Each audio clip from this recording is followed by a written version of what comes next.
This is Face the State for Sunday, November 2nd. Another week, another time without a budget. The agreements have not happened in Harrisburg or D.C. What's most likely to end the stalemate, as there's plenty of blame to go around. And if you don't like what the politicians are doing, maybe vote in some new ones. Okay, we're talking about the election today with the Secretary of the Commonwealth to find out if the lack of funding could impact your election day. And it sounds simple, yes or no, but what's really at stake in the retention vote on Tuesday? All that and more as you elect to watch Face the State right now. CBS 21 News presents Face the State with Joel D. Smith, a look at the issues and politics that shape Pennsylvania. Every election is important. We always have to be ready for things, and that is why we're always lucky enough to have, right before the election, a nice tradition here that we're going to continue today. It is with the Secretary of the Commonwealth, Al Schmidt, back on Face the State. Good to see you. Yeah, thank you for having me back. You're almost a co-host at this point. We're getting there. You're getting close. You're getting close. Tell us, what is your focus going into this Tuesday? It's an off-year election, they call it, but you guys don't get off years, really. So what's your focus now? Well, at the state level, we have an important oversight responsibility, but every bit as importantly, we have a support responsibility. Elections in Pennsylvania, as you know, are really run at the county level. Our 67 counties run every election in Pennsylvania. So we do everything we can to be supportive of them and to be good partners with them in this relationship. Okay, and we do know that, we say everyone's important, and they are, but you're not going to have as many people for this. Do you guys have a feel for turnout in these off years, what it turns out to be? Really, historically, this is a relatively low turnout year compared to a presidential election or an election with governor or U.S. Senate on the ballot, but it doesn't mean they're any less important. Voters are voting for people who will represent them closest to home, who have a bigger impact on their everyday lives, whether it's school board or township supervisor or any of other of those races. Your first level of complaints are usually with the people that you're going to vote for this time. That's right. That's right. So participate. Yeah. We said it's run by counties. We know that. How are those counties doing when it comes to no budget still? We've heard the counties are having trouble in the future, but is it the near future? Is it something like this, running an election, that it can affect? Yeah, the lack of a budget won't have an operational impact on the administration of this election. Okay. Elections are really funded at the county level. That doesn't mean that people won't care about it. It doesn't mean that it won't affect their behavior one way or another. That I can't really predict, but what I can predict is the election will be run smoothly in a free, fair, safe, and secure way, and the budget impact will have no impact on any of that. Right, so we're not going to have to, shut down precincts where you have to send people to different places, or there's not enough election judges, like all that stuff's in place. That's right. Okay.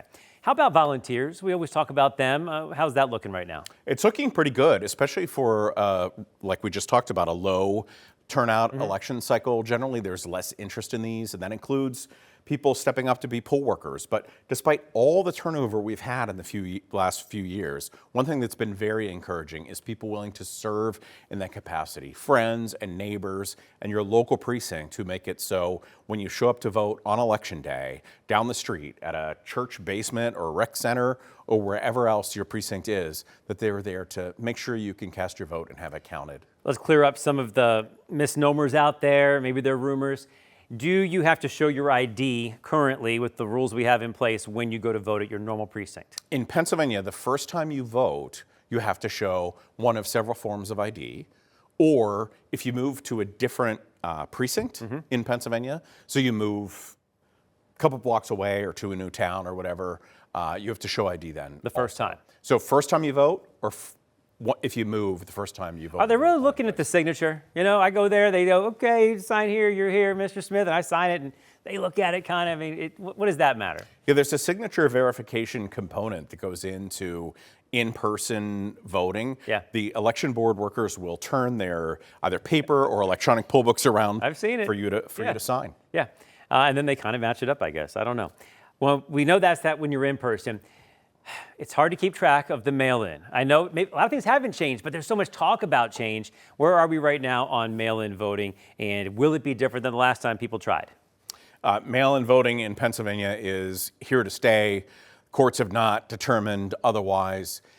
People shouldn't be distracted by all the back and forth they might have heard over the past several years as it relates to mail-in ballot voting.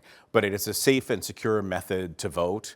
I would just remind voters to sign and date their ballot. There's a recent court decision That's that the real said, question, yeah. That's right. If you don't date it or you misdate it, like a lot of elderly voters, in my experience running elections for 10 years at the county level, will sign it and write their birthday. And it's outrageous. Because they're used to doing that in other scenarios where you're proving who you are. Yeah. But in this case, like it is heartbreaking to run elections and have a voter's vote not be counted because they wrote their name and their birthday, despite the fact that they've been registered for I don't know how many years. It's not a question of whether it's their vote. It's not a question of whether they're eligible or anything like that. So there have been several court decisions so that in this election and the last one, and I expect in the future, the hand dating component won't be required. But that doesn't mean that it doesn't matter when the ballot arrives. So if you have received a mail-in ballot, it's important that it be returned to your Board of Elections in their hands by 8 p.m. on Election Day. Right. So putting it in the mail on Election Day is not enough. It's got to be back in their hands. Some other states do that as long as it was postmarked in time. That's right. That's not our state. It's got to be in. Something else with our state that is not like the others, when they can start counting or canvassing. Like, tell us about that again.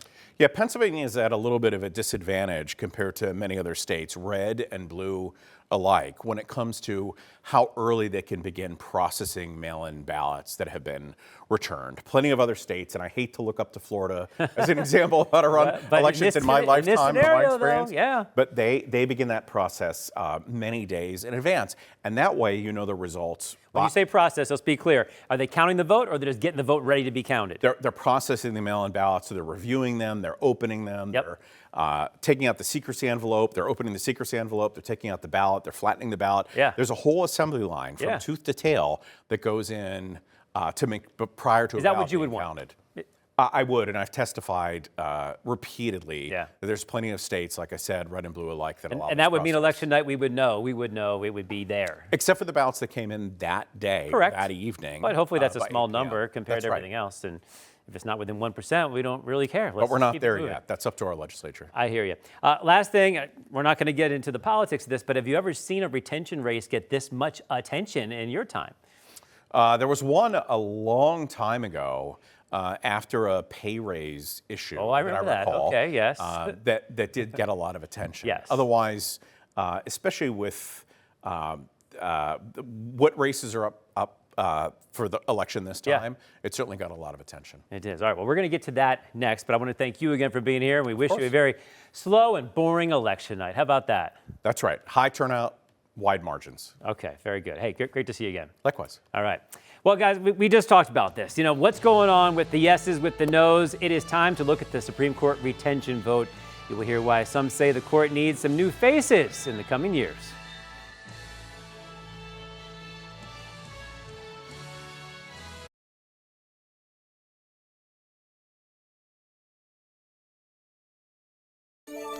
All right, folks, welcome back. Tuesday's right around the corner. You have a chance to reshape the state Supreme Court. This guy thinks you should, actually, and he said you should go not vote for the yes today. It's about the no's, and we have Guy Ciarrocchi. Say it for me again. Ciarrocchi. I was so close. Guy Ciarrocchi is here. You should have said no, no, no. You got it wrong, and then we could have started our theme right there. I'm going to start on a positive note. Okay, we should. Okay, so if you're a columnist, Broad and Liberty, RealClear Pennsylvania, your stuff's been out there. You're saying no. Last week we had on the yes folks. I let them start with about 30 to 45 seconds just to lay the land. Go ahead. I have voted yes for most judges in the past. This time's different. We expect judges to be fair and impartial and follow the rule of law. And by that standard, I think these folks have failed. They're the ones that have caused this to be such a high-profile race. There were times where we expected them to be fair and impartial and follow the law. They didn't. From COVID to health care to redistricting. Like an umpire in a baseball game or a softball game, you don't want them involved. You don't want them favoring teams. All too often, they've put their thumb on the scale. They've gotten involved. They've been political.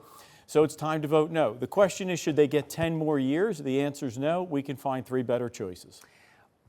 Give me an example of why you really think it was political and not just the right legal argument for that moment. Sure. Let's take health care.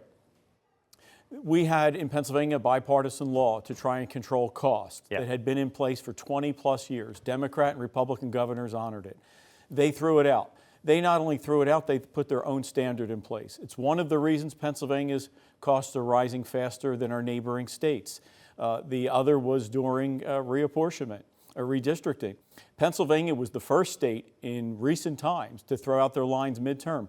This court not only threw out the existing lines, they drew their own lines. I mean, judges actually drew congressional lines. It took a while. That's putting your thumb on the scale. Yeah. Let's go back to the beginning. I think you're kind of answering this already. They're judges. Should this even be political? Should we even see a D&R next to their name to begin with? Well, if they're doing their job, we shouldn't really, like a good history teacher, you shouldn't know their politics. If the judges are doing their jobs, we shouldn't know their politics. We shouldn't be able to tell their party. Anyone, male or female, private citizen, corporation, small businessman, you should appear in front of the court and think you're going to get your day and they'll judge on the law. It's become political because they've become so partisan. They've gotten involved in cases. They've thrown out bipartisan laws. In a perfect world, we wouldn't even know their names. They would be these folks just upholding the law. They've inserted themselves into it. You think it was less political in the past? It's been less political in the past. And as I said, I can't recall having voted no in the past. It's frankly just given the benefit of the doubt. The question is, have they earned 10 more years? And I don't think so. Remind folks what the breakdown is right now, D to R on the court. 5 Democrats and 2 Republicans. Right, so that's what makes this a big deal. Is there any difference between the three? I know it's easy to say they're all Democrats, no, but I mean, are there some differences here? Not really. They voted together nearly 95% of the time. So it's kind of hard to pick out. One of them wrote the opinion that let Bill Cosby out of jail, which I think frustrates many of us as the dad of 2 daughters, to have someone that actually admitted to harassing and taking advantage of But he had cut a deal with the DA. That stuff wasn't supposed to come out, so there is some legal argument there. Not the decision I would have reached. Understood. Let's get to something, people might think of this and say, I don't care about Bill Cosby, I don't care about politics, but COVID, a lot of people cared about. And remind us what these folks said during that time period. Sure. Governor Wolf, as many governors did, declared an emergency.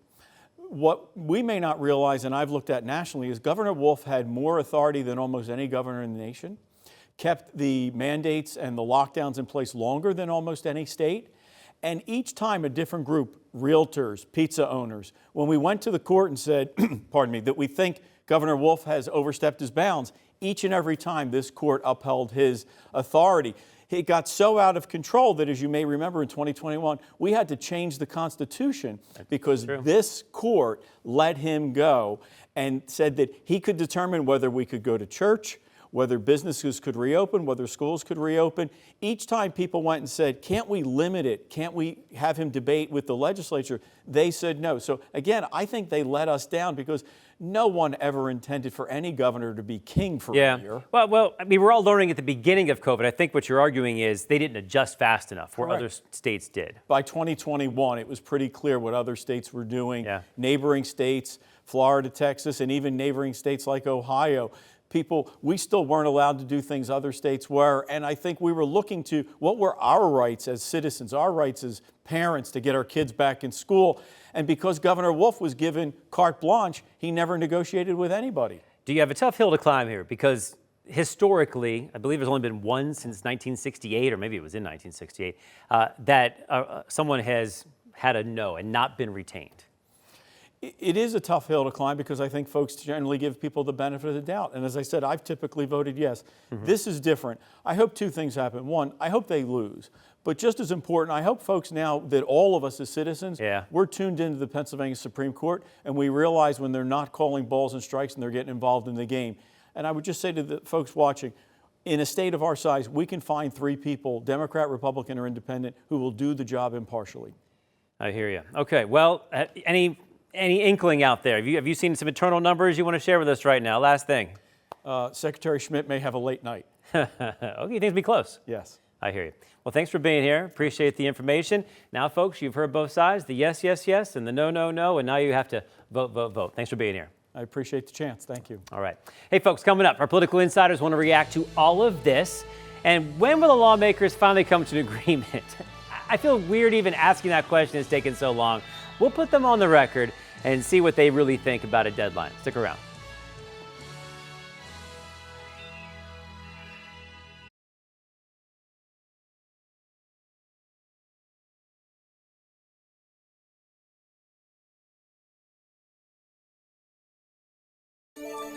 It is my favorite time of the week. Our CBS 21 political insiders are here. Democratic strategist Tony Lepore, Republican strategist Kevin Harley. Okay, guess what I'm going to say?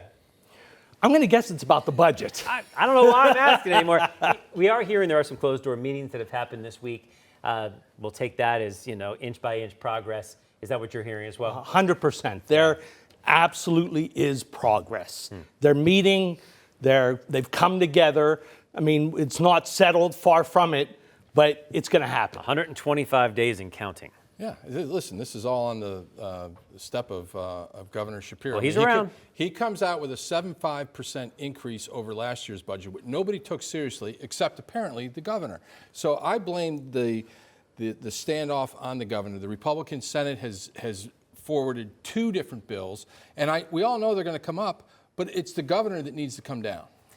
Has the government come down at all? Yeah, he's come down further than anybody. Yeah. He's come down billions. Well, he had to. Billions with a B. Billions. All right, let's switch to something much easier. The federal budget's only 33 days left, so this is no problem at all. But when it comes to this one, it's getting passionate, and you can tell it's getting a little more serious. Let's look at Senator John Thune a little earlier this week. This isn't a political game. These are real people's lives that we're talking about. And you all have just figured out, 29 days in, that, there might be some consequences. There are people who are running out of money. Yeah, we're 29 days in. And they've done their best to make sure that a lot of these programs are funded. But at some point, the government runs out of money. You don't usually see him like that. He's known as like the even keel guy. I actually covered him a million years ago in South Dakota. But to show him getting to that passionate level, what's it tell you? Tells me that the Schumer shutdown is continuing and it is starting to hurt people. And listen, the House passed a clean CR. The Senate Democrats 13 times now have voted no. And I think if there were more Senate Democrats like our own Senator Fetterman that were common sense and realized we need to open the government and then we can deal with the other issues. So we have a president, a House, a Senate, all Republicans, period. We can't have it the president just sitting in his ivory tower letting this all happen. It's on the Democrats. Here's the problem. People are going to be starving starting tomorrow. All right, so how about getting rid of the filibuster? Well, listen, don't we don't need to go there yet. Okay. We have a president who could call everybody together today.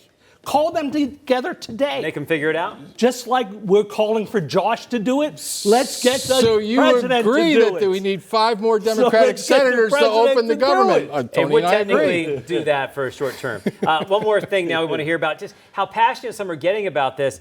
This is Mark Warner talking about what's been going on at sea when it comes to, are we at war, are we not? Let's take a listen. But I think we hit a new low. And let me be blunt. What the administration did in the last 24 hours is corrosive not only to our democracy, but downright dangerous for our national security.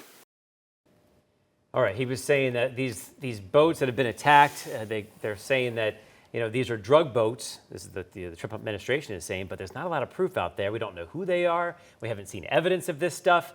And so there was even a report that the Democrats were kept out of some meetings. Are you okay with what's going on here, or do you want to know more as well? Well, it's a boatload of drugs. You can see it, Joel. You can see it there. Okay. So I think what he's talking about is trying to invoke the War Powers Act, which, by the way, is a toothless law. It's never been litigated.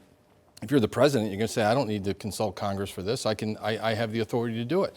And by the way, Republican and Democratic presidents don't believe in the War Power Act. Okay, it's just members of Congress. But this is becoming not just a one-off. This is becoming a trend. So at a certain point, does it become a war if it goes on and on and on? Well, if it does, it does. Yeah, well, I think, we're declaring war on the narco-terrorists who are bringing fentanyl and cocaine. Can you declare war on a group that's part of a country but not the country? Sure. Okay.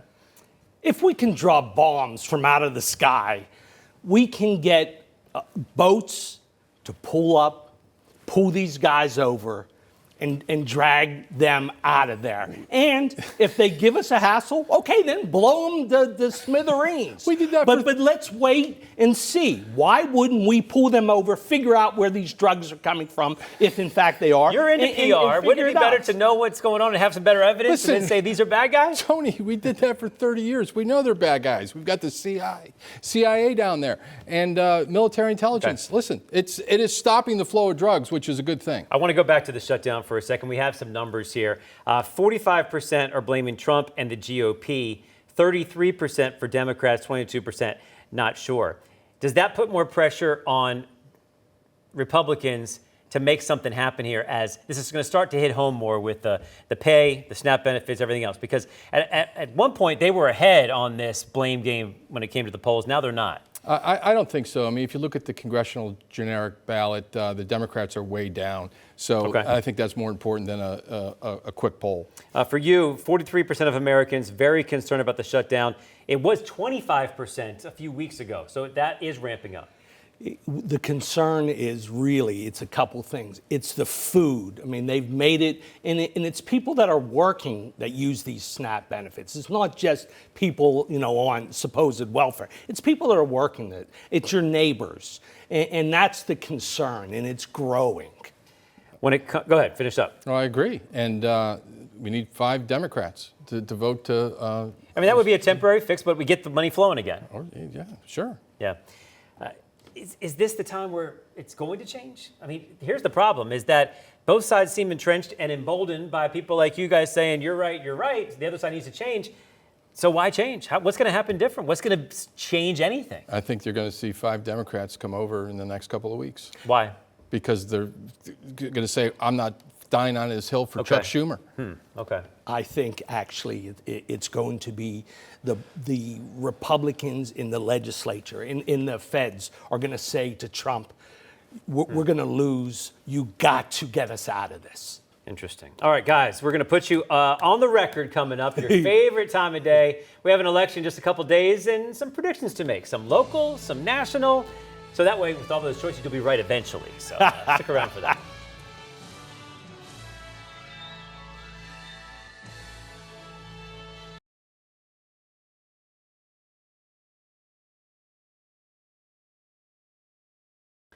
It is prediction time. Okay, folks, we're not telling you who to vote for. We're just trying to make some predictions here. Harrisburg mayor race. What do you think will happen by the end? I think Wanda Williams wins by about 5 percentage points. 5%. Yeah, I agree. 3 to 6%. I agree. Okay. They're together on that. Let's see if it stays. The no, yes retention vote for the state Supreme Court.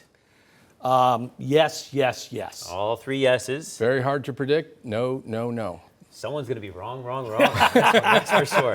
That brings us to the New York City mayor race. This is a big one. Everyone's talking about it. The Democratic Socialist, the former governor. What do you think? Well, I think the Democrat Socialist is going to pull it out. Okay, you're going. Yep. You think Ciarrocchi's going to take it? I do too, and unfortunately, look out Florida, because they're going to have an invasion of New York City residents. So you're picking Madame. Will it be close? I don't think it's going to be that close. No, I don't either, unfortunately. This one's predicted to be close. The governor in New Jersey. It's Mickey Sherrill and Jack Ciarrocchi. Ciarrocchi. I think it's going to be the upset of the Republican governor. Yeah, okay. Yeah, he's going to win. And I think Mickey Sherrill's going to win by like 2%. Either way, that's going to be a close one. Yeah. I think that's going to be the late night. Okay. Not the. Yeah. And then next week we'll talk about what that means for the neighboring state known as Pennsylvania. Folks, get out and vote. Be heard. You heard everything you need to know. Now it's your turn to decide. We'll see you next week.